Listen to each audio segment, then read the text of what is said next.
테슬라가 높은 상승을 할 것으로 예상됩니다. 오늘은 테슬라가 지금 어떤 위치에 있고 앞으로는 어떤 가능성이 있으며 우리 투자자는 어떻게 대응해야 할지 이런 질문들에 대해 깊이 있게 이야기해 보겠습니다. 바로 알아가 보시죠.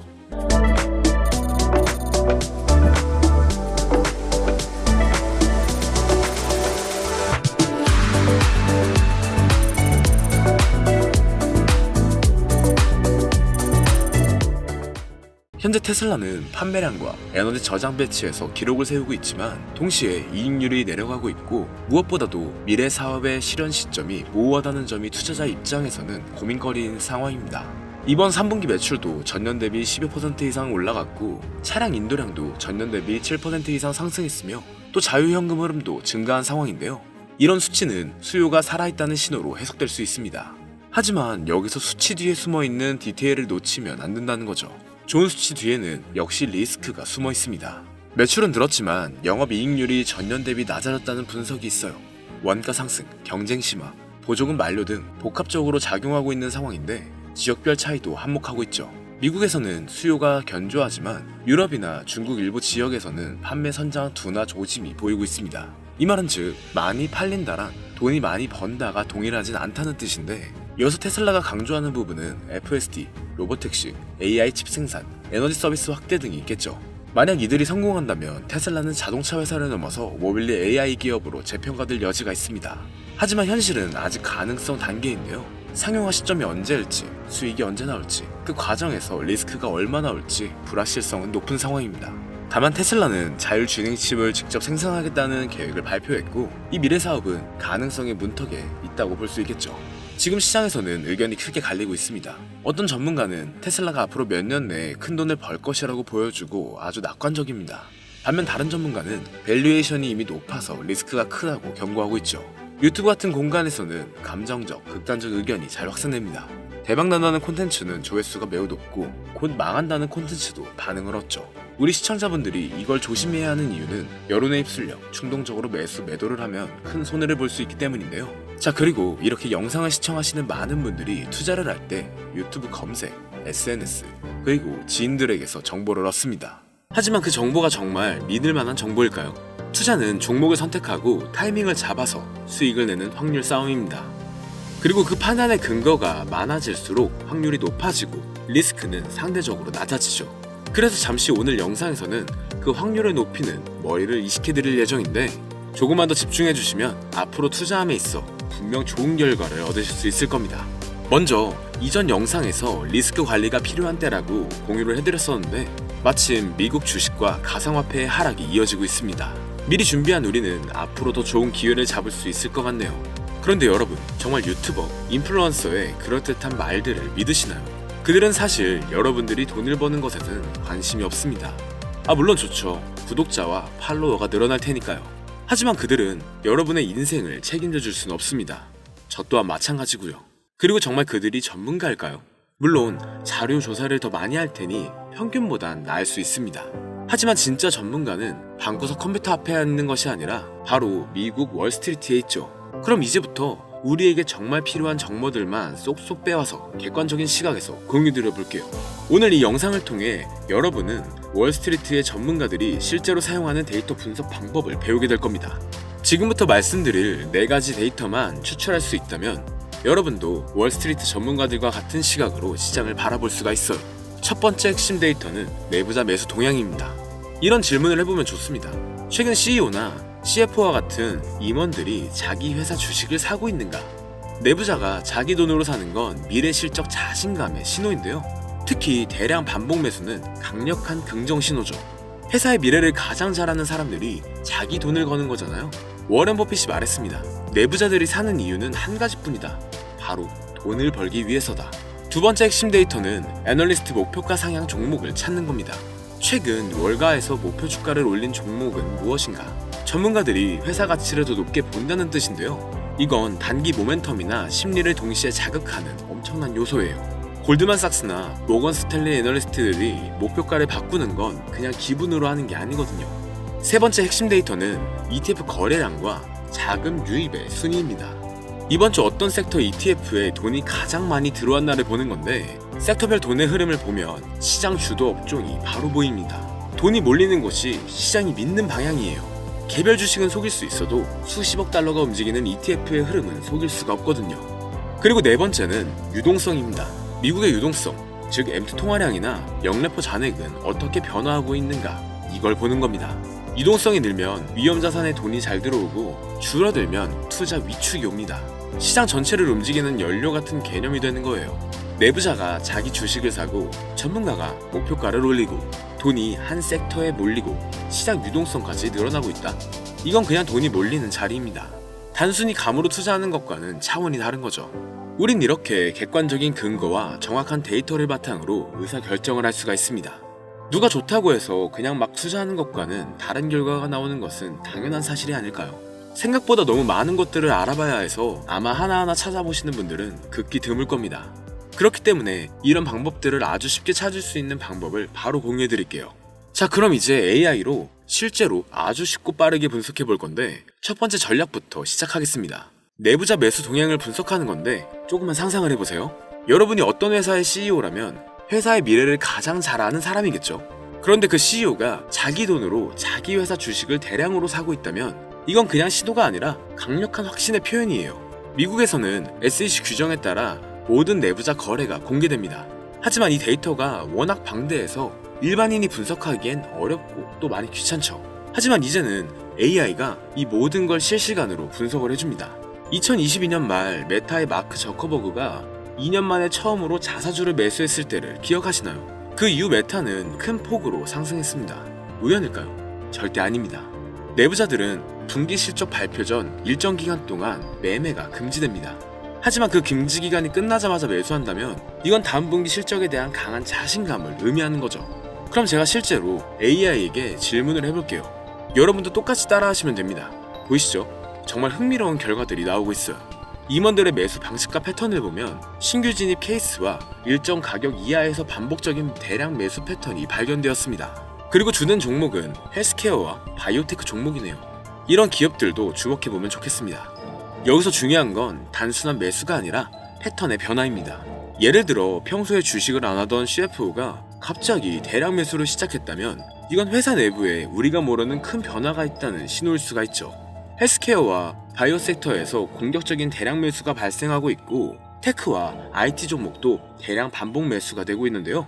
그리고 금융, 리츠, 부동산도 앞으로의 금리 인하 기대감 때문에 신규 매수가 늘어나고 있음을 볼 수 있습니다.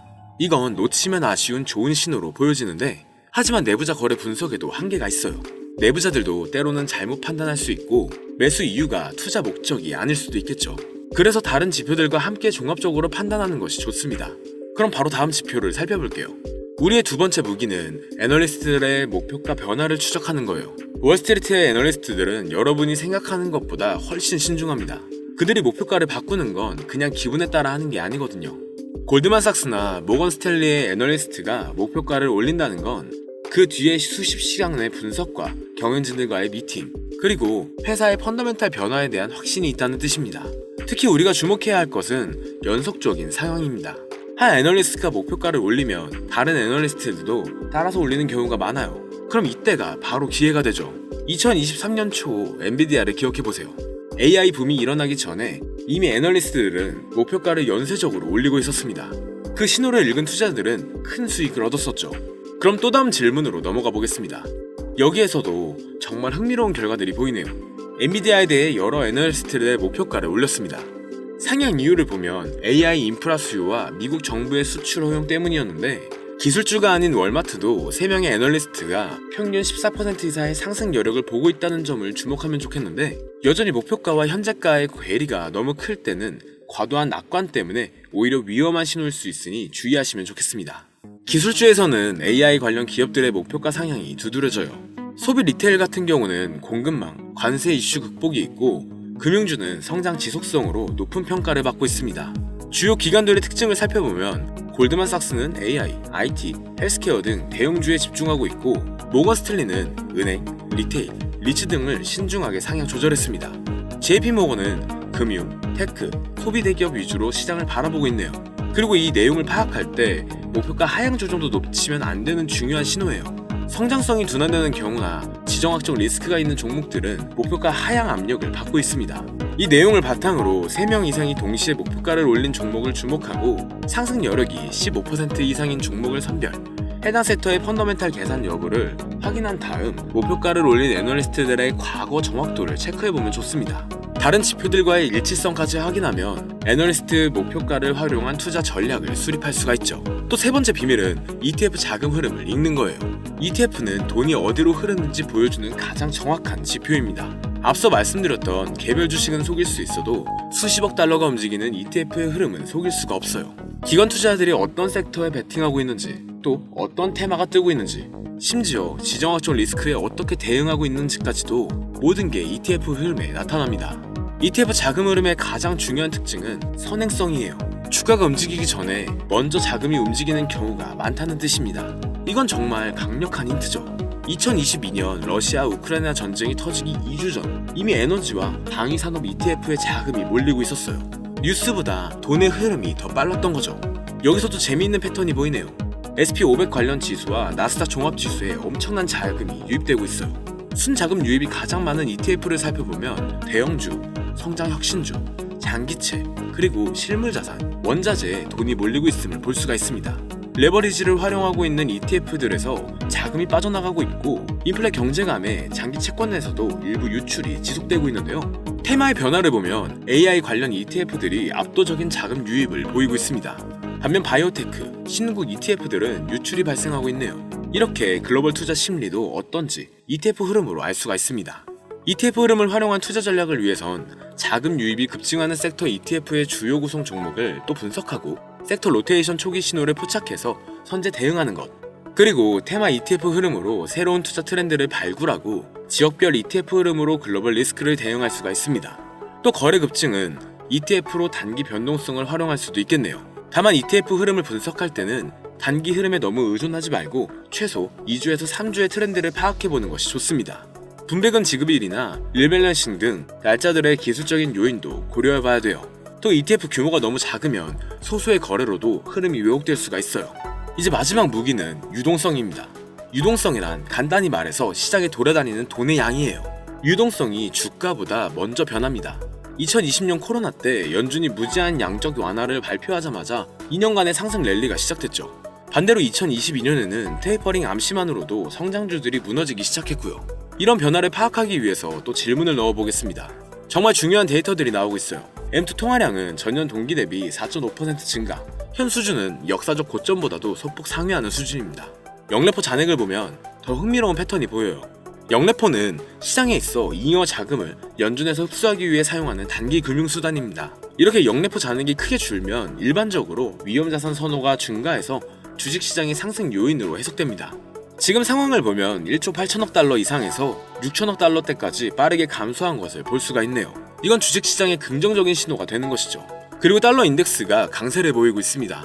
달러의 강세는 수출 기업들에게는 부정적이지만 매수 기업들에게는 상대적으로 유리합니다. 현재 상황을 종합해보면 유동성 환경은 좋지만 신중한 낙관 구간으로 전환되고 있는데요. 대형 성장주, 테크주, 방위주 위주의 강세가 지속되고 있고 중소형 가치주와 신흥국들은 선별해서 접근해야겠습니다. 하지만 신용 리스크와 단기 충격을 대비해서 위험 관리와 포트폴리오 분산이 필요하겠네요. 정리된 해석을 보면 주식시장은 재상승 여력이 있지만 인플레이션 리스크와 단기 변동성 확대, 또 신용 리스크들에 여전히 유의해야 할 변수로 남아있음을 볼 수가 있죠. 또 한 가지 특이한 점은 비트코인과 나스닥의 상관관계가 높아지고 있다는 것입니다. 시장이 비트코인을 이제 위험자산 중 한 종류로 보기 시작했다는 거죠. 다시 말해 투자자들이 경제가 좋아질 것 같다, 위험을 감수할 수 있다라고 느낄 때 비트코인과 기술주를 함께 매수한다는 뜻입니다. 우린 암호화폐 조정 속에서 또 새로운 기회를 찾을 수 있겠네요. 그런데 아무리 좋은 종목도 시장 분위기에 따라 가격이 달라집니다. 시장 타이밍이 중요하다는 뜻이죠. 시장 타이밍은 세 가지 지표로 보다 쉽게 파악할 수 있습니다. 먼저 빅스 지수는 시장이 얼마나 불안해하는지를 보여주는 지표입니다. 30 이상이면 극도로 불안한 상태로 매수 기회가 될 수도 있고 15에서 25 사이는 정상 범위, 12 이하는 조정을 대비할 필요가 있다는 뜻이 되죠. 현재 지수는 15.57로 정상 범위 내에 있네요. 다음은 상승 하락의 종목 비율입니다. 오늘 오른 종목이 더 많은지 내린 종목이 더 많은지를 보는 건데 상승 종목이 더 많다면 시장에 힘이 있다는 뜻이고 하락 종목이 더 많다면 시장이 약하거나 조정 신호로 볼 수 있죠. 지금은 이렇게 조정 신호를 보이고 있음을 볼 수가 있습니다. 그리고 마지막으로 52주 신고가, 신저가 종목 수입니다. 핀비즈에 들어가 보시면 오늘 52주 신고가 종목의 수와 52주 신저가 종목의 수를 볼 수가 있는데요. 시장에서 진짜 강한 종목이 많은지 약한 종목이 많은지를 알 수 있습니다. 신고가 종목이 많다면 강세 신호, 신저가 종목이 많다면 약세 신호를 보여주죠. 그리고 그룹에 들어가 보면 하루, 일주일, 한 달, 세 달 이런 식으로 기간별로 어떤 섹터가 가장 강했는지를 확인할 수가 있어요. 그런데 이렇게 확인하는 것도 귀찮다면 그냥 AI에게 물어보면 됩니다. 정리해볼게요. 빅수지수는 시장의 공포와 안정을 확인하고 상승 하락 종목 비율은 시장의 힘을 확인하는 겁니다. 그리고 52주 신고가, 신저가 종목의 수는 진짜 강한 종목과 약한 종목을 확인할 수 있죠. 이 세 가지만 봐도 시장 전체 분위기를 한 번에 알 수가 있습니다. 여기에 내부자 매수, 애널리스트들의 목표가, ETF의 자금, 유동성 같은 데이터까지 결합하면 월스트리트 전문가 수준의 시각으로 시장을 바라볼 수가 있죠. 이제 이 5가지 전략을 어떻게 조합해서 사용하는지 말씀드릴게요. 가장 강력한 신호는 5가지가 모두 같은 방향을 가릴 때예요. 예를 들어 마이크로소프트를 보면 CFO가 대량 매수를 진행하고 있고 애널리스트의 목표가도 여러 기관에서 상향하고 있습니다. 기술주 ETF로 자금도 유입되고 있죠. 그리고 유동성 환경도 아주 긍정적인데요. 시장 분위기는 빅수지수는 안정되고 있고 상승 종목이 우세하며 신고가 종목도 증가하고 있는 추세입니다. 바로 이런 경우가 확신을 가지고 투자할 수 있는 상황이 되는 거예요. 반대로 5가지 지표가 모두 부정적인 상황은 피하는 것이 좋습니다. 오늘 말씀드린 5가지 핵심 전략을 제대로 활용한다면 다른 투자자분들보다 훨씬 유리한 위치에 설 수 있을 거예요. 영상을 보며 따라해보셔도 되고 이게 너무 어렵다면 아주 쉽게 이런 방법들을 찾아낼 수 있는 핵심 키워드를 알려드릴게요. 이 키워드는 바로 GPT에게 입력만 하면 앞서 말씀드렸던 정보들을 한눈에 볼 수 있게 됩니다. 정말 투자로 높은 성공을 하고 싶은 분들은 현재 화면에 보이는 010-3964-8741 010-3964-8741 번호로 키워드라고 보내주시면 저희 채널 구독자 제한에서 월스트리트 전문가들의 분석 방법을 공유해드릴 거예요. 이제 여러분들도 월스트리트 애널리스트 못지 않은 투자자로 분명 성장하실 수 있을 겁니다. 그리고 투자에 앞서 돈을 벌고 싶다면 감정에 휘둘리지 말고 데이터에 기반해서 투자 결정을 내리세요. 하지만 꼭 기억해 주시길 바랍니다. 어떤 방법도 100% 완벽하지는 않죠. 항상 리스크 관리를 철저히 하시고 분산 투자의 포트폴리오 구성 원칙을 지키시면 좋겠습니다. 그리고 결국 중요한 건 투자의 타이밍이죠. 타이밍은 기술적 분석을 통해 더 명확하게 잡을 수 있습니다. 어떻게 설명드리면 좋을까 찾아보다가 광고는 아니고 무료 이벤트를 진행하고 있는데요. 앞서 말씀드린 010-3964-8741 이 번호로 태블릿이라고 보내주시면 태블릿 또는 워치를 드리고 있는데 기술적 분석에 대해 궁금하신 분들은 차트 분석 무료 교육 이벤트와 월스트리트 전문가들의 비밀 정보 분석 방법까지 공유해드리니 많은 참여 부탁드립니다.